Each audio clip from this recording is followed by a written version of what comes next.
झूठा वादा, एक हृदय स्पर्शी कहानी। आज सुबह उठकर फिर वही बात थी। आजकल लगभग हर दिन सिर्फ यही बात डिस्कस होती है। बस इस बात में इनकी जिंदगी में घर बना लिया है। रवि, मैंने कितनी बार कहा है कि अब हम इस बारे में बात नहीं करेंगे। लता, इस बारे में बात नहीं करेंगे? अरे, यह कोई छोटी बात है? आखिर तुम क्या छुपा रहे हो? रवि, बस अब तुम इस तरह की बात करके मुझे उकसाने की कोशिश करो ताकि मैं अपने आप को प्रूव करने के लिए वह करूं जो तुम चाहती हो। लता, क्या तुम नहीं चाहते हो जो मैं चाहती हूँ? और अगर तुम नहीं भी चाहते तो क्या मैं तो चाहती हूँ? आखिर हर्ज क्या है? हमारी शादी को 6 साल हो गए हैं, अभी नहीं तो कब? रवि, लेकिन तुम ही तो पहले मना कर रही, तो फिर आखिर अब ऐसा क्या हो गया? लता, पहले मना किया क्योंकि उस समय नहीं चाहिए था।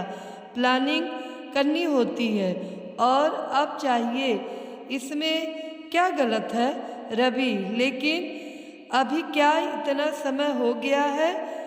हम लोग कुछ दिन और इंतजार कर सकते हैं। लता, लेकिन समय रहते ही अगर हम लोग सावधानी रखें तो फिर इसमें हर्ज क्या है? हो सकता हो बाद में हमें कुछ दूसरे तरीकों का सोचना पड़े। रवि, ठीक है, लेकिन अभी मुझे ऑफिस जाना है। हम लोग इस बारे में बाद में बात करते हैं। रवि और लता की लव मैरिज थी। 3 साल की डेटिंग के बाद दोनों ने शादी कर ली। शादी को 6 साल बाद भी उन दोनों की कोई संतान नहीं थी। शादी के शुरुआती सालों में वह खुद नहीं चाहते थे, लेकिन अब लता को लगने लगा कि उन दोनों को किसी डॉक्टर को दिखाना चाहिए।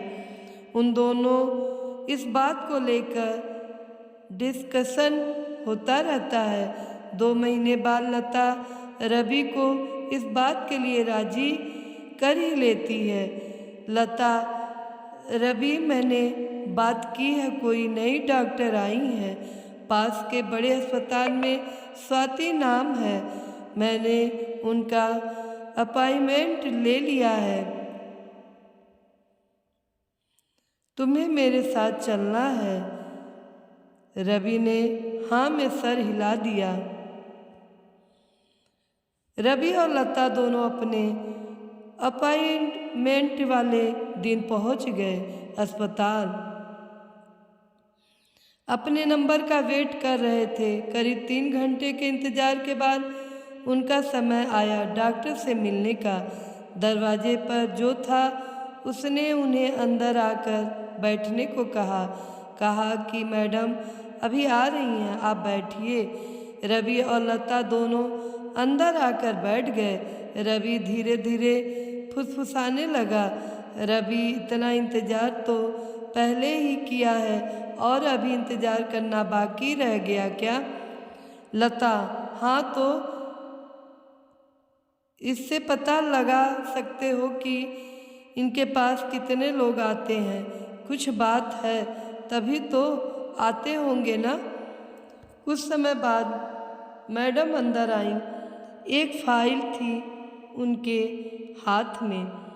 स्वाति, ओह, आपको इंतजार करना पड़ा। मुझे बस 2 मिनट दीजिए, मैं आपसे बात करती हूँ। Lata, oh, okay, no problem. Swati file पढ़ रही है और पढ़कर फोन उठाकर कुछ इंटेंशन देकर फोन रख देती है। स्वाति, हाँ बोलिए लता जी। लता, मैडम, मैं लता और ये मेरे हस्बैंड हैं। रवि स्वाति लता की ओर देखती है और एक नज़र देखने के बाद फिर से वह देखती है। उसके चेहरे के हाव भाव बदल जाते हैं। वह कुछ सेकंड तक रवि को देखती रहती है। स्वाति ने रवि को अभी देखा, लेकिन रवि जब से स्वाति कमरे में आई तब से देख रहा है। रवि स्वाति की आंखों में भी देख नहीं पा रहा था। स्वाति अपने को कैसे भी कंट्रोल करके फिर से अपना सारा ध्यान लता की बातों में लगाने की कोशिश करती है। कुछ चेकअप वह लता के लिए लिखती है और रवि के लिए उनके अस्पताल के ही डॉक्टर को मिलने की सलाह देती है। उससे मिलने के बाद जैसे रवि की बोलती बंद हो गई, वह नया कुछ बन गया। उसको पता था कि उन दोनों के बीच में जो भी हुआ था उसका गुनहगार वही है, पर वह यह नहीं जानता था कि स्वाति से उसकी मुलाकात ऐसे होने वाली है। जिंदगी उन्हें ऐसे मोड़ पर आकर मिलवा देगी। रवि अपनी पुरानी यादों में खो गया। वह याद करने लगा उस दिन को। रवि अपने स्कूल में किसी के साथ झगड़ा कर रहा था। यह बात है उसकी 9 क्लास की। स्वाति उसकी क्लासमेट है। यह झगड़ा स्वाति को कुछ बोलने के लिए हुआ है। बात कुछ बढ़ती देख स्वाति को बीच में आकर रवि को रोकना पड़ा। स्वाति, अरे रवि रुको, बस हो गया। उसने मुझे सुनाया तो मैंने भी उसे सुना दिया। अब बात को ख़त्म करो। क्यों बहस कर रहे हो? बात को बढ़ा रहे हो? रवि, मैं बात को बढ़ा रहा हूँ। तुम्हारे लिए मैं बोल रहा हूँ और हर बार तुम मुझे ही बोलती हो। स्वाति, मत बोल तू मेरे लिए। मैं अपने लिए बोल सकती हूँ। तुझे बोलने की क्या ज़रूरत है? इस बात को लेकर अब रवि और स्वाति में बहस होने लगी और वह दोनों एक दूसरे से बात करना बंद कर देते हैं। लेकिन फिर स्वाति रवि को हर बार की तरह मना लेती है। शुरुआत में रवि थोड़ा भाव खाता है, लेकिन फिर वह मान जाता है। रवि और स्वाति दोनों बेस्ट फ्रेंड हैं। स्कूल के बाद भी दोनों की दोस्ती बनी रहती है। दोनों को एक दूसरे के अलावा किसी की ज़रूरत नहीं होती। अपनी ही मस्ती में वह मस्त रहते हैं। रवि अपनी पुरानी बातों में खोया हुआ था कि तभी उसे आकर लता हाथ लगाकर होश में लाती है। लता, कहाँ खोए हो? खाना बन गया है। कब से आवाज़ लगा रही हूँ। रवि उठकर बैठ जाता है। आखिर इतनी अच्छी दोस्ती थी, फिर भी रवि की ज़िंदगी में आज लता है, स्वाति क्यों नहीं? रवि का दिन अब पहले जैसा नहीं रहा। वो सिर्फ ख्याल में ही खोया था। वह अपने ऑफिस जाने के लिए निकला जरूर था, लेकिन वह गया अस्पताल स्वाति से मिलने। अस्पताल में स्वाति के केबिन के बाहर जाकर उसने अंदर जाने की कोशिश की तो बाहर खड़े शख्स ने उसे रोका और कहा कि सर, आप अंदर नहीं जा सकते अपॉइंटमेंट के बिना। रवि ने कहा कि मैडम से मिलना मुझे जानती हैं, कहो कि रवि आए हैं। जब वह अंदर जाकर मैडम से पूछ के आया तो बोला कि मैडम ने बोला है कि जिसके पास अपॉइंटमेंट है सिर्फ उसे अंदर आने दो। रवि को जैसे थोड़ा बुरा लगा। उसे समझ आ गया कि स्वाति को अब उससे बात करने में कोई इंटरेस्ट नहीं है। रवि छोटा सा मुंह बनाकर वहाँ से निकल गया। रवि अपने ऑफिस गया। दिन भर बस यही सोचता रहा, उस पल को याद कर रहा था। जब स्वाति मेडिकल एग्ज़ाम की तैयारी करने के लिए अपने शहर से बाहर जाने वाली थी, रवि की फैमिली को वह शहर छोड़ रही थी। क्यों कि उनकी केवल एक संतान थी रवि। उन्हें लगा कि जहाँ रवि के आगे की पढ़ाई होगी वह भी वहीं रहेंगे। स्वाति और रवि दोनों ही अब उम्र के उस पड़ाव पे थे जब किसी के जीवन में प्यार की दस्तक होने लगती है। स्वाति, अब पता नहीं कब मिलना होगा। मेरा सपना तो तू जानता है कि मुझे डॉक्टर बनना है। रवि, मुझे एक बात बोलनी है। किसी भी बात को आप अपनी कमजोरी बना सकते हो या ताकत। मैं आज तुझसे एक वादा लेने वाली हूँ। रवि, क्या वादा? स्वाति, देख, यह तुझे भी पता है और मुझे भी कि हम दोनों अब सिर्फ दोस्ती नहीं बल्कि प्यार है। और मुझे यह भी पता है कि तू बोलेगा नहीं, मुझे ही बोलना पड़ेगा। तो मैं आज बोल रही हूँ, आई लव यू।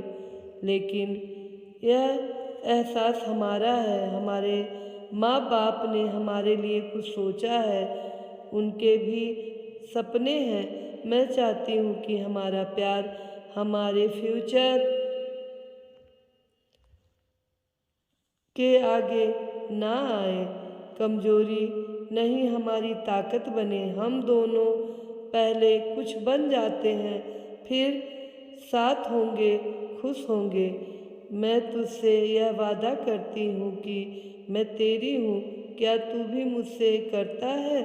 रवि, तेरी हर बात मुझे मंजूर, पक्का वादा। और हाँ, आई लव यू टू। मैं शायद ही कह पाता, तूने सही सोचा। इतना कहकर दोनों ने एक दूसरे को गले लगा लिया। स्वाति की आंखों में आंसू थे। स्वाति, देख, मुझसे ज़्यादा सुंदर कोई मिली और तू गया ना तो तुझे मार डालूंगी। रवि इन बातों में खोया ही था कि उसके फ़ोन पर रिंग बजती है। कोई अननोन नंबर था। रवि फ़ोन रिसीव करता है। वह फ़ोन स्वाति का होता है। स्वाति, हाँ, तुम मिलने आए थे? वह अस्पताल था, अभी मिल सकते हो तो आ जाओ। मैं स्वाति उसे एक कैफ़े में बुलाती है। रवि और स्वाति अब एक दूसरे के सामने आमने सामने बैठे थे।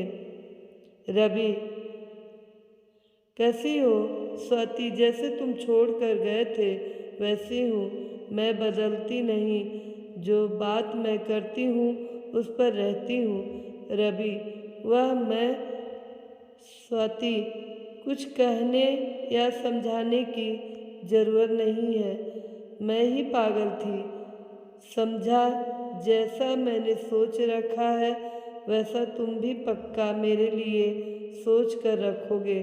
तुम्हारे लिए बहुत रोली, लेकिन तुम्हारे उस प्यार ने मुझे ताकत भी दी। मैं आज जो बन गई डॉक्टर। मैंने कई सपने सजा लिए थे कि तुमसे मिलूंगी तो ऐसा करूंगी, यह बोलूंगी, लेकिन तुम मिले ही नहीं। समझ आया मुझे तुम्हारी पत्नी को देखकर, अच्छी सुंदर है। अब मुझे पता चल गया कि तुम क्यों नहीं मिले। चलो कोई बात नहीं, मैं अभी उस जोन से निकली नहीं, इसलिए शादी नहीं कर पाई। पता नहीं आगे क्या होगा, लेकिन तुम्हारे लिए खुश हूँ और थोड़े बहुत इलाज की ज़रूरत है। उसके बाद तुम दोनों को बच्चा भी हो जाएगा। मैंने रिपोर्ट देखी है। रवि कुछ बोल नहीं पाया।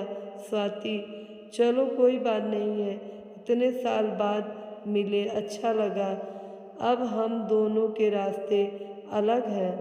अब उस बात को लेकर तुम्हें अपना प्रेजेंट खराब नहीं करना चाहिए। रवि, तुम हर बार इतनी समझदारी की बात कैसे कर सकती हो? मेरे कुछ कहने के पहले ही सब बोल देती और समझ जाती हो। स्वाति, मेरे लिए कुछ सोचने की ज़रूरत नहीं है। डॉक्टर हूँ। और हाँ, अगली बार मेरे क्लिनिक में आओ तो अपॉइंटमेंट लेकर आना। अब मैं ऐसे ही नहीं मिल जाती। इतना कहकर स्वाति उठकर जाने लगी। रवि उसको रोकने की कोशिश नहीं करता। उसे पता है कि अब वह नहीं रुकेगी। मित्रों, आप सबको अगर कहानी पसंद आई हो तो लाइक कीजिएगा, कमेंट कीजिएगा, ज़्यादा से ज़्यादा शेयर कीजिएगा और हमारे चैनल को सब्सक्राइब कीजिएगा। साथ में बेल आइकन बटन को प्रेस कीजिएगा ताकि हमारे नए कहानियों का नोटिफिकेशन आप तक सबसे पहले पहुँचे। धन्यवाद।